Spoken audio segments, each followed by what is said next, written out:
The Krankcycle seated double push and row spin is an upper body cardio spinning exercise machine from Matrix that focuses on pushing and pulling. This strengthens the chest, back, shoulders, arms, and core. Kranking is a great calorie burning option if you are not able to use your lower body due to an injury.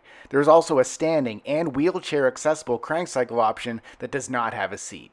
To get started, place the headstock into retro position by unlocking it, then rotate it around so the bend of the crank arms are pointing away from your body, then lock it. Pull the lever to adjust the height of the headstock so it is close to chest level. You can increase or decrease the resistance by turning the knob with your free hand while continuing to crank with the other hand.